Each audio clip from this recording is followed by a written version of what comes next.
Actually, my last question will be, and this is one for me. I'm going to ask a favour for me, because I still struggle with this to this very day.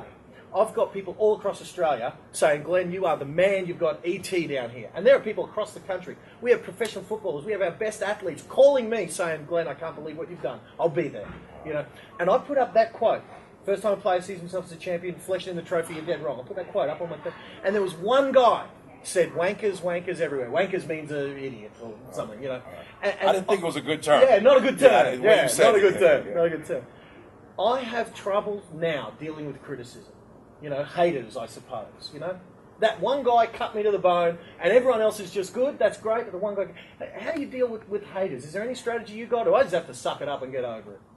Well, that's complex. You know, CJ and I talk about, you know, haters quite a bit, and we could really do a series, you know, on haters, but I'll just say a couple of things. Number one, I really do appreciate my haters, you know, because they have a perspective. There's a view that they look at me that, you know, others don't look at me, you know, so I don't take it personal. My mother used to say, and she's here, by the way, my mother used to say when I was a teenager, and it took me years to get it, my mother used to say that everything that's personal ain't personal, you know, and it took years to understand, what does my mother mean? What is she talking about?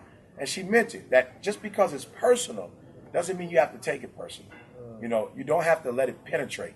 You know, and Churchill said, it was funny, I put the tweet out today, he says that you may never make it to your destination if you have to stop every time and throw a rock at a barking dog. Yeah.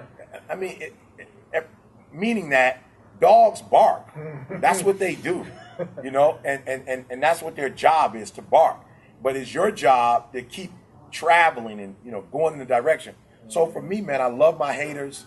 You know, I think about them all the time. There are mistakes that I think about making. There are trials and tribulations. There are times where I'm like, man, can I get through this? And I think to myself, Glenn, man, how would my hater feel if I quit? I knew it. This guy quit. He gave up. He stopped. You know, if I made an error. I told you guys he didn't have a good character. I told you this is who he really was. So for me, I use it as fuel. Yeah. You know, fuel for the fire. Let the fire burn. You know, so for every critic, first I look and ask myself, is it proper? Maybe what they're saying is proper. I need to stop. I need to take a look at that. And if they're right, make the adjustment. If they're wrong, ignore the noise. You know, ignore the noise and move on. And so at some point, it says something about us as humans if our haters penetrate us. And there's something about us in an area that we need to grow, because really one critic, it shouldn't be that deep. Agreed. Man, I'm going to cut this little bit out and just watch it every time, man. Thank you so much. And I'll say some stuff off camera to him as well. Oh, God. Love this guy. Man, I tell you, like the song says, and in fact, I'll cue it now. He'll be the last one that we write off, man. Man, Icke, thank you so much for being here. Thank you so much for this interview. Guys, look him up. etinspires.com, Eric Thomas. Until next time, guys.